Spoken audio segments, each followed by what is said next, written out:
Hi and welcome everyone to this episode of Breakpoint. We have with us today Aseem Jakhar.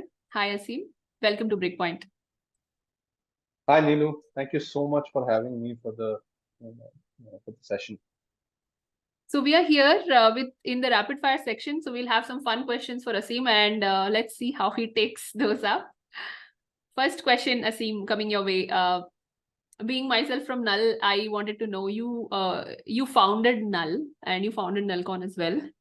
So what really led you to do that? I think back those days we had almost nothing in terms of communities here in India. So how did you get started for that? Yeah, you answered my question already. We didn't have No, anything. apart from the reason that I use that there was nothing, but then how did you stumble upon the whole idea and like? I think the whole idea was that I wanted to be around people where I can discuss and learn more, and that was when I realized now I tried to do something similar in my first company as well. That can we have like a study group or something where we can brainstorm on this? Unfortunately, it didn't happen. And then when I came to Pune, I realized that we still need to have some place where we can ask questions, learn from other people. Yeah, so that was primarily the starting point for Null. So there was nothing, so we said let's start something. Okay, yeah, I think that's the mindset to have. But yeah, it led to all the good things in the world. So thanks a lot for that. The next question that I had for you is there is a lot of areas of research that were in the last decade or so, but you also picked up IoT security in a big way. You also defined and created the XPRIOT framework, which is, I think, helping a lot of folks in the industry, especially who are doing IoT security. What are the triggers to start, particularly in IoT security as a research area? Like this question also overlaps with others who might be wanting to get their own research area. So how do you go about that? Okay. I think it was two things specifically. One was in 2013 or 13 or 14 maybe, we were looking at expanding Nullcon conference outside. And so we looked at the whole landscape around the world in terms of cybersecurity and conferences, and we said that what is the value that we can bring? If, let's say if we go to US or Europe, what is the value that Nullcon is going to bring? Not much, right? Because they're already established conferences. And then we looked at different sectors, and we saw that we had already been seeing through going to other conferences that there's a lot of interest now in embedded and IoT or hardware security as such. So then we came back to the drawing board. We said, hey, how about looking at only hardware security? And so I was doing like looking at a lot of these talks, reading research papers on embedded device on the side, anyways. And suddenly it happens that we got one of the customers who came and said, do you do security assessments for these devices? So then it became very evident that this is something which is definitely going to grow. And B, it is very, very interesting to do. So we took the project, we did the project, and we decided we are going to go ahead and do a hardware security conference in Europe as well. So that's how it started. Uh, there have been also talk about, and I'm sure there are organizations implementing that maybe currently, which is the bug bounty programs, which are coming up for IoT. How effective are those in your opinion, and how can one go about that, like at a high level? Okay. So I'll give you examples from the industry perspective and then what we've done as well. So bug bounty specifically for IoT or connected devices is extremely challenging for the same reason, right? It is not one thing that you go ahead and you say, hey, bug bounty hunter, this is the URL, go and start hacking, right? It's extremely different. So you have to say, hey, this is a device, come and get it, or should I send it to you? If I send it to you, then I'm only sending one device to one person, right? Yes, yes. Or if you come here, then there are 100 people I can have look at 5 devices in total. So 5 people share or 10 people share one device or whatever. And then you can, now for this, I have to do a specific event, right? So that's where the specific challenges, and then you can't like find vulnerabilities in a day, right? You have get a device, you can't do that. You need tools as well. So if you come here, you need different tools. You need microscope, you need logic analyzers, you need side channel attacking tools, and various other tools. So essentially, uh, uh, so there is an event called Hardphone that we do at Hardware, where we tried to crack this and were successful. The way we did it is that what we do is, so Google, Facebook, Parrot, and some other companies, they give their devices to us. We do an event for 3 days and we bring all the tools. Yeah. So that's the only way we figured that we can solve the scaling problem. We can Scaling, still scale it, but at least it gives much value, much more value both to the researchers and the uh, the companies themselves. Yeah, and it makes a lot of business sense. I think it's like a marketplace. I mean, not in the commercial sense, but in the sense that, see, there are these smaller mid-sized organizations also which may not have the budget of Google or other organizations to maybe create a lab like this and then invite researchers. So having such a platform really helps for all of those organizations, to come together and create it like a playground for the researchers to find the bugs. So it's a win-win for both in a way. Yeah, Right? I mean, this is the only way we figured we can at least scale a bit until someone else comes up with a better idea. Okay. My next question is,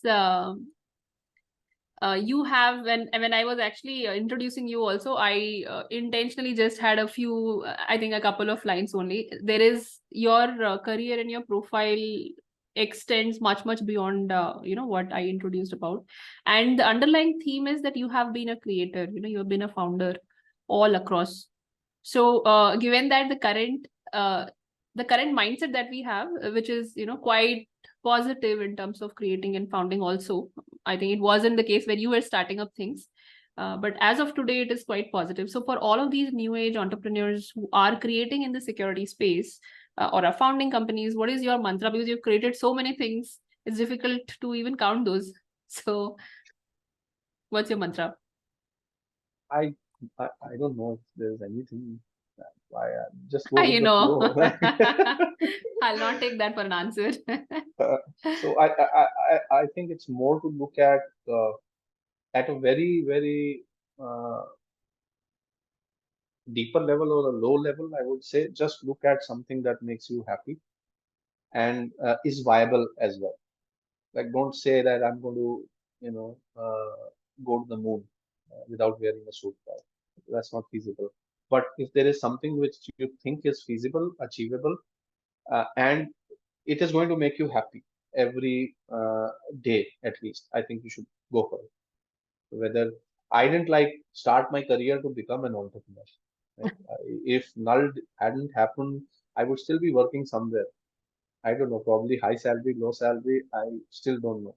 But I think because that happened, and then I saw a different things that were making me more happy than working in my day job, and that's why I decided to move outside of my job, and that's why I decided to write a software because it made me happy. I could see its use, and anyways, I've been a developer most of my life, so developing anything keeps me happy. Yeah, and I think a lot of these things that you created also solves a problem for yourself, I think at first, and then also for the community overall or for the industry overall. So I think that also gives some direction to where, because many times when we try to do research, we have 5 different things in mind, or 3 different things in mind. So where do you focus or channelize that might actually be answered by the viability which you were talking about. Yeah. Cool. So the last question is a bit twisted, and I want to know about any conference can't that, as we say in Hindi, that might have happened. You are running so many conferences. I'm sure that there will be some good or wild stories that you can share with us today. Okay. So there have been many different stories, but one can't I still remember in the early days. This was when we used to do it in Bogmalo Beach Resort, Nalcon conference. So this was the beginning of the second day, beginning as in like the end of the first day at roughly around 2 a.m. or 3 a.m., 2 a.m. I think in the morning, we were finishing the work for the next day. And then we were going back to our rooms. So we had to go through this restaurant that was there outside.